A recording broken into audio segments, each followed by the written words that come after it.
तो फिल्म की शुरुआत में हम मेन कैरेक्टर ब्रैड को देखते हैं, जो एक पायलट था। वो एयरपोर्ट पर आगे बढ़ रहा था, साथ ही अपनी बेटी से वीडियो कॉल पर बात भी कर रहा था। वो उसे कहता है कि मैं काम खत्म करके जल्दी तुमसे मिलने आऊंगा, जो सुन वो खुश हो जाती है। इसके बाद ब्रैड पायलट वाले केबिन में आकर अपने साथी पायलट से मिलता है और दोनों अपने अपने बारे में बातें करने लगते हैं। फिर फौरन बाद ब्रैड को बाहर बुलाया जाता है। एक ऑफिसर उसे बताता है कि इमरजेंसी की वजह से तुम्हें एक कातिल को अपने साथ ले जाना पड़ेगा, जो बहुत ही ताकतवर है, जिसका नाम टोनी है। ये जिम्मेदारी हम तुम्हें इसलिए दे रहे हैं क्योंकि तुम काफी समझदार हो, जिस पर वो मान जाता है और अपने प्लेन के बाकी स्टाफ से आकर मिलता है। और ये लोग मुसाफिरों के बारे में बात करने लगते हैं कि सब आ गए हैं कि नहीं। और जैसे फिर सारे मुसाफिर आकर प्लेन में बैठ जाते हैं तो ये लोग फौरन अपनी उड़ान भरते हैं। ब्रैड अपने साथी पायलट को बताता है कि मैं अपनी बेटी से बहुत प्यार करता हूँ और बहुत जल्द उससे मिलने वाला हूँ। हमारा एक दूसरे के अलावा और कोई नहीं है। और फिर ये लोग रात तक प्लेन में सफर करते रहते हैं, लेकिन तभी अचानक मौसम बिगड़ने लगता है, जिस वजह से ब्रैड परेशान नजर आता है क्योंकि उसे कुछ ठीक नहीं लग रहा था। वो सभी मुसाफिरों को सीट बेल्ट बांधने के लिए कहता है। रेडियो के जरिए वो अपने सेंटर से बात करने की कोशिश भी करता है, पर उसकी बात नहीं हो पाती क्योंकि आहिस्ता आहिस्ता यहाँ के सारे रेडियोस काम करना बंद कर देते हैं। अब तभी अचानक बिजली का तेज झटका प्लेन से आकर लगता है, जिस वजह से प्लेन हिलने लगता है। ब्रैड को फिक्र होने लगी थी, इसीलिए जब वो सारे मुसाफिरों को देखने जाता है तो उसे सुकून की सांस आती है क्योंकि सब मुसाफिर ठीक थे। पर यहाँ अब धीरे धीरे करके लाइट बंद होती जा रही थी, जिस बीच एक बार फिर प्लेन को झटका लगता है, जिससे ब्रैड गिर जाता है और उसके माथे पर चोट लग जाती है। इस सारी सूरत हाल की वजह से सारे ही मुसाफिरों की हालत खराब होने लगी थी। ब्रैड वापस केबिन में आकर अपने साथी के साथ मिलकर प्लेन को संभालने में लग जाता है। काफी मुश्किल टाइम था उनके लिए क्योंकि एक तो रेडियो काम नहीं कर रहे थे, ऊपर से स्क्रीन पर भी उन्हें आगे का कुछ भी दिखाई नहीं दे रहा था। तब ब्रैड कहता है कि हमें प्लेन को नीचे लाना होगा क्योंकि अगर एक और झटका लगा तो प्लेन तबाह हो जाएगा। तो फौरन ये लोग प्लेन नीचे लेने लगते हैं। सारे मुसाफिर डरे हुए थे। एक औरत फिर अपनी सीट बेल्ट खोल देती है। उसे देखकर टोनी का ऑफिसर भी ऐसा ही करता है। प्लेन क्योंकि नीचे की तरफ जा रहा था तो ऊपर वाली साइड से वो जोर से टकराते हैं, इतनी जोर से कि फौरन ही उनकी मौत हो जाती है। अचानक तेजी से प्लेन नीचे आने लगता है। तब ब्रैड और उसका साथी जल्दी से इसे कंट्रोल में कर लेते हैं। तभी एयर होस्टेस आकर ब्रैड को बताती है कि मुसाफिरों की हालत खराब हो रही है, जिस पर वो कहता है कि सब कुछ संभालो, अपनी अपनी सीट पर बैठने का कहो क्योंकि जल्दी हम करीबी एयरपोर्ट पर उतरने वाले हैं। अब ये दोनों देखते हैं कि हम एक आइलैंड के ऊपर से गुजर रहे हैं, तो कोई और रास्ता फिलहाल ना होने पर ये इस आइलैंड पर प्लेन उतारने का फैसला करती है। वो कोई ठीक सी जगह देकर फिर प्लेन को उतार ही देते हैं। हालांकि उन्होंने इमरजेंसी लैंडिंग की थी, पर फिर भी सही सलामत वो उतर ही गए थे। अब ब्रैड और उसका साथी तब खुश होते हैं जब उन्हें पता चलता है कि थोड़ी बहुत बिजली अभी भी प्लेन में है। इसके बाद ब्रैड सभी को नीचे उतरने का कहता है। उधर प्लेन की कंपनी का मालिक भी देख लेता है कि अचानक प्लेन कहीं गायब हो गया है क्योंकि उसने प्लेन को लैंड होते हुए नहीं देखा था और काफी देर से रेडियो खराब होने की वजह से उसका राब्ता भी नहीं हो पाया था, इसीलिए वो थोड़ा टेंशन में नजर आता है। अब एयर होस्टेस ब्रैड को आकर बताती है कि टोनी को लाने वाली ऑफिसर की मौत हो गई है। जिस ब्रैड को दुख तो होता है, पर वो उसे कहता है कि चलो जो भी हुआ अब बाकी मुसाफिरों का ख्याल रखो। अब सारे लोग इस सोच में थे कि हम यहाँ क्यों उतरे हैं, जिस वजह से ब्रैड सामने आकर बताता है कि इमरजेंसी की वजह से हमें यहाँ उतरना पड़ा। प्लेन में अभी भी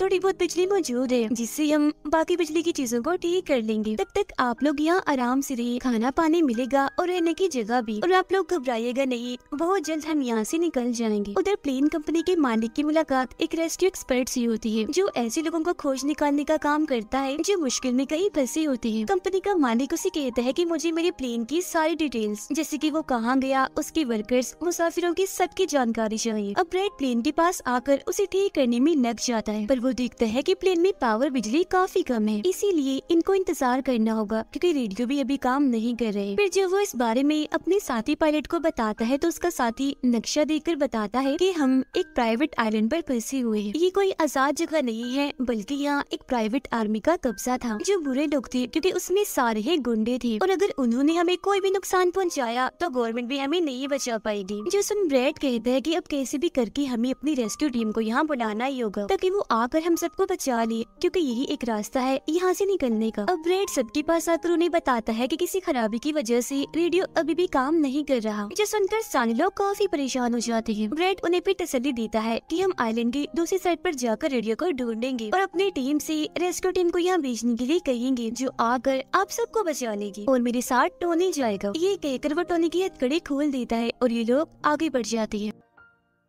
अब हम प्राइवेट आर्मी इन्हें जो बुरे लोग थे उनके हेड को देखते हैं, जिसके पास एक आदमी आकर बताता है कि यहाँ आइलैंड पर एक प्लेन आकर रुका है इमरजेंसी की वजह से, और उसके अंदर बहुत सारे लोग हैं जो अलग अलग मुल्कों से हैं। जो सुनकर प्राइवेट आर्मी का हेड उसे पैसे देता है इस जानकारी के, और फौरन अपनी टीम को तैयार होने का कहता है, क्योंकि शायद ये लोग उन्हें लौटने के इरादे से जाने वाले थे। आइलैंड के जंगल में ब्रैड और टोनी आगे बढ़ रहे होते हैं। टोनी ब्रैड से पूछता है कि तुमने मुझे आजाद क्यों किया और अब कहाँ लेकर जा रहे हो? तब ब्रैड उसे कहता है, क्योंकि मैं तुम्हारी वजह से सबको खतरे में नहीं डाल सकता, और यहाँ एक खतरनाक प्राइवेट आर्मी है जिसका मेरे साथ मिलकर तुम्हें सामना करना है। वो फिर और भी बहुत सारे सवाल ब्रैड से करता है, और फिर अचानक ही चुप हो जाता है। तो जब ब्रैड पीछे मुड़कर देखता है तो टोनी वहाँ नहीं था, वो गायब हो गया था। उधर रेस्क्यू एक्सपर्ट प्लेन की जानकारी निकालने में लग जाता है। एक वीडियो में वो ब्रैड को देखता है जो झगड़ते हुए मुसाफिर से लड़कर उसे काफी मारता है। अब उसकी लड़ने की मारते देखकर रेस्क्यू एक्सपर्ट काफी खुश हो गया था, जिसके बाद वो एक प्राइवेट कंपनी के लीडर से बात करता है। कहता है कि आप लोग तैयार रहिए, कभी भी आपकी जरूरत हमें पड़ सकती है, जिस पर वो हाँ बोलता है। जंगल में आगे बढ़ते हुए ब्रैड एक खानी पड़ी फैक्ट्री में जाता है, जहाँ वो एक बंद रेडियो मशीन को ढूंढ ही लेता है और फिर उसे ठीक करके फोन लगाता है। हेल्पलाइन पर उसकी बात होती है, जिन्हें वो अपने प्लेन और इस आइलैंड के बारे में बताता है, लेकिन लाइन में कोई गड़बड़ी होने की वजह से सामने वाला इंसान उसकी बात सुन ही नहीं पाता। तब उसे एक आइडिया आता है, वो ये सारी चीजें अपने बेटे को लिखवा कर उसे अपनी ऑफिस में बताने का कहता है। अब तभी एक आदमी आकर ब्रैड पर हमला कर देता है, तो वो उसे पकड़कर काफी मारता है और बेहोश कर देता है। तभी ब्रैड को महसूस होता है जैसे इस कमरे में कोई आ रहा है, इसीलिए जल्दी से वो छुप जाता है। पर वहाँ और कोई नहीं बल्कि टोनी था, जिसने बहुत सारे गुंडों को मारकर उनके हथियार ले लिए थे, और वो ब्रैड को आवाज लगाने लगता है। पर जब ब्रैड सामने आता है तो कुछ हथियार वो उसे भी दे देता है। इसके बाद ये दोनों नीचे की तरफ आने लगते हैं। तब यहाँ उन्हें एक कैमरा मिलता है, जिसमें चल रही वीडियो से उन्हें पता चलता है कि वो खतरनाक प्राइवेट आर्मी यहाँ आने वाले लोगों को अगवा कर लेती है, और फिर उन लोगों की फैमिली से अच्छी खासी रकम लेती है उन्हें छोड़ने के बदले। जो देख वो समझ जाते हैं कि हमारे मुसाफिर भी खतरे में हैं। अब ये दोनों बाहर खड़ी गाड़ी में आकर बैठ जाते हैं और अपने मुसाफिरों की तरफ जाने लगते हैं। उधर जब सारे मुसाफिर बैठे हुए थे तो तभी उन्हें किसी गाड़ी की आवाज आती है। वो ये सोचकर काफी खुश हो जाते हैं कि जरूर ये ब्रैड है, पर ब्रैड नहीं, वहाँ तो वो खतरनाक प्राइवेट आर्मी थी। वो गोलियां चलाकर इन लोगों की तरफ बढ़ रहे थे। इन गोलियों की आवाज ब्रैड और टोनी ने भी सुन ली थी। प्राइवेट आर्मी का हेड पायलट से सभी मुसाफिरों की लिस्ट मांगता है। तब जल्दी से एयर होस्टेस उसे लिस्ट लाकर दे देती है। फिर वो हेड पूछता है कि तुम्हारा सीनियर पायलट ब्रैड कहाँ पर है, जिस पर वो बताता है कि किसी काम से वो जंगल में गया था पर अभी तक वापस नहीं आया। इसी दौरान एक औरत वहाँ से भागने की कोशिश करती है, पर वो लोग गोली चलाकर उसे मार देते हैं। ये आवाज सुनकर ब्रैड उनकी मदद करने के लिए भागता है, पर टोनी उसे रोक लेता है। गुंडे सारे मुसाफिरों को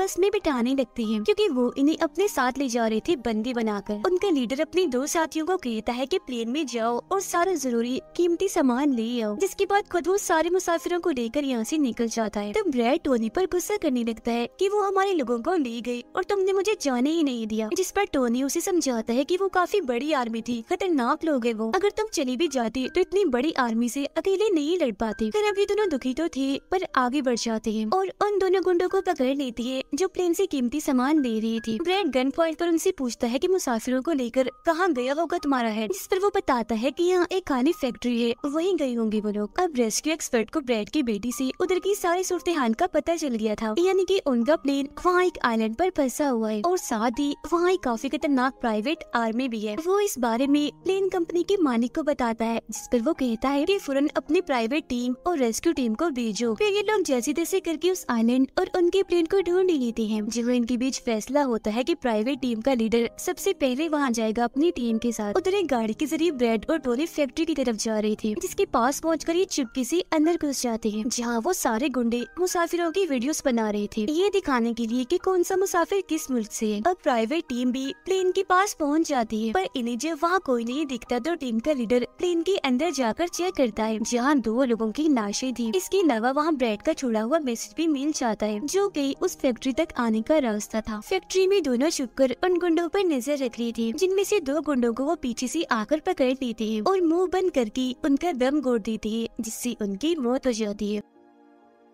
फिर ये खुफिया दरवाजे से आगे बढ़ते हैं और एक कमरे के बाहर जा पहुँचते हैं। उस कमरे के अंदर ही सारे मुसाफिरों को कैद किया हुआ था। वहाँ बहुत सारे गार्ड्स खड़े हुए थे जिन्हें देखकर टोनी को काफी गुस्सा आ जाता है। इसीलिए वो वहाँ पड़ा हथौड़ा उठाकर एक एक करके सभी को मारता जाता है। फिर ब्रैड एक गुंडे से चाबी लेकर उन मुसाफिरों को कमरे से आजाद कर देता है। वो फिर सबको कहता है कि जल्द से जल्द प्लेन के पास पहुँचो, क्योंकि रेडियो के जरिए मैंने मदद मंगवाई है, रेस्क्यू टीम आती ही होगी। इसके बाद वो सब लोगों को बस में बिठाता है। तभी टोनी उसके पास आकर बताता है कि वहाँ बाहर बहुत सारे गुंडे खड़े हुए हैं, तो हम यहाँ से नहीं निकल सकते। वो जब भी मुसाफिरों को परेशान देखता है तो कहता है कि मैं मुसाफिरों का ध्यान भटकाऊंगा, जबकि टोनी तुम सभी मुसाफिरों को यहाँ से ले जाना। जो कहकर ब्रैड वहाँ से निकलकर गुंडों के पास आता है। उनके हेड से बात करता है कि मेरी टीम यहाँ आ रही है, इसीलिए तुम मेरे मुसाफिरों को छोड़ दो। अब तभी गुंडे आकर उसे मारने लगते हैं और उनका हेड कहता है कि ऐसे कैसे छोड़ दूं, पैसों के बगैर मैं किसी को नहीं छोड़ता। जिसके बाद अब वो गोली से जैसे ब्रैड को मारने वाला होता है कि तभी प्राइवेट टीम यहाँ आकर उन पर हमला कर देती है। वो काफी गोलीबारी करती है, जिसमें बहुत सारे गुंडे मारे जाते हैं। जिसके बाद वो ब्रैड को लेकर यहाँ से जाने लगते हैं। बस में बैठकर निकल जाते हैं। गुंडों का लीडर देखता है कि बाकी गुंडों के साथ साथ मेरा भाई भी मारा गया है, तो उसे काफी गुस्सा आता है। इसीलिए वो अपनी टीम को कहता है कि जल्दी करो, तैयारी पकड़ो और हाँ, किसी को भी मत छोड़ना, एक एक को चुन चुन कर मार देना। गाड़ी में ब्रैड उस प्राइवेट टीम से बात करने लगता है। तब उनका हेड उसे बताता है कि हम छोटी सी प्राइवेट टीम है जो बस तुम्हें यहाँ बचाने की मिशन में आई है, क्योंकि हम कोई रेस्क्यू टीम नहीं है। उन्हें आने में तो अभी और भी वक्त है। जो सुन ब्रैड घबरा तो जाता है, पर कहता है कि कोई बात नहीं, मेरे पास एक आइडिया है। इसके बाद ये लोग भी प्लेन के पास आ जाते हैं, जहाँ सारे मुसाफिरों को टोनी पहले ही ला चुका होता है। ब्रैड फिर अपने लोगों को कहता है कि एक प्राइवेट टीम हमारी मदद करने यहाँ आ गई है और अब उनकी मदद से हम प्लेन को चला लेंगे और फौरन यहाँ से निकल जाएंगे। तो आप सब लोग जल्दी से प्लेन में बैठ जाएं, क्योंकि हम रेस्क्यू टीम का इंतजार नहीं कर सकते, उन्हें आने में वक्त है और अगर हम यहाँ रुके तो उस खतरनाक आर्मी के हाथों मारे जाएंगे। जो सुनकर सारे लोग प्लेन में बैठ जाते हैं, जबकि ब्रैड प्राइवेट टीम के लीडर के साथ मिलकर प्लेन को ठीक करने में लग जाता है। जहाँ तभी वो गुंडे आकर इन पर हमला कर देती है, जिनको देखकर प्राइवेट टीम उन्हें रोकने में लग जाती है और यहाँ दोनों तरफ से ही काफी गोलीबारी होती है। पर इस टीम के पास काफी अच्छी गन्स थी, तो वो बहुत सारे गुंडों को मार गिराती है। ब्रैड टीम के लीडर को बताता है कि मैं अगले 5 मिनट में प्लेन को स्टार्ट कर दूंगा, मतलब कि चला दूंगा, जिसके बाद हम सब लोग उड़ान भरेंगे। फिर वो टोनी का शुक्रिया भी अदा करता है कि तुमने मेरा इतना साथ दिया। फिर ब्रैड गोलियों के बीच से ही होता हुआ अंदर आकर बैठ जाता है और अपने साथी पायलट के साथ मिलकर प्लेन चलाने लगता है। टोनी की गोलियां खत्म हो गई थी और जब वो प्राइवेट टीम का बैग चेक करता है तो उसे वहाँ पैसों से भरा हुआ एक बैग मिलता है। पर फिलहाल पैसों को ऐसे छोड़कर दूसरे बैग से गन लेकर दोबारा गुंडों से लड़ने लगता है, जहाँ तब तक ब्रैड भी पूरे प्लेन को घुमा भी चुका होता है। फिर वो प्राइवेट टीम भी प्लेन में चढ़ने लगती है। ब्रैड को प्लेन कंपनी का मालिक बताता है कि मैं तुम्हें कोई महफूज जगह बता दूंगा जहाँ तुम जा सकते हो। सभी लोग तो प्लेन में चढ़ जाते हैं, पर टोनी नहीं चढ़ता। वो पैसों से भरा बैग लेकर वहाँ से भागने लगता है। तब उसे जाता हुआ देखकर प्राइवेट आर्मी उनके प्लेन पर हमला कर देती है। उनका हेड प्लेन के सामने रॉकेट लॉन्चर लाकर उन्हें एक ही झटके में उड़ाने का सोच रहा था, लेकिन उसे टोनी देख चुका था। वो उसे गोली मारकर गिरा देता है, ऐसा करने से रोक लेता है। ये देखकर ब्रैड को बहुत खुशी होती है, जिसके बाद वो अपनी पूरी ताकत लगाकर प्लेन उड़ाने में कामयाब हो ही जाता है। इस वजह से टोनी भी खुश था और वो भी फिर वहाँ से चला जाता है। ब्रैड प्लेन को आइलैंड से दूर ले जाता है, जबकि प्लेन का मालिक उसे एयरपोर्ट का बताता है जहाँ ये लोग जा सकते थे, जो काफी करीब था। तब ब्रैड उस तरफ प्लेन ले जाने लगता है, पर एक बार फिर प्लेन तबाह होने लगता है। इसलिए ब्रैड दोबारा से इमरजेंसी लैंडिंग करवाता है और उनका प्लेन नीचे आने के बाद जंगल के रास्ते आगे बढ़ने लगता है। सब लोगों की जान बच गई थी, इसीलिए वो काफी खुश थे। उधर प्लेन कंपनी का मालिक और उसकी टीम भी बेहद खुश थी। ब्रैड और उसका साथी भी सुकून की सांस लेते हैं कि कम से कम वो उस आइलैंड से तो निकल आए थे और सबकी जान भी बच गई थी। कुछ ही देर में यहाँ इनकी रेस्क्यू टीम भी आ जाती है, जिन्हें देखकर सारे मुसाफिर खुश तो थे,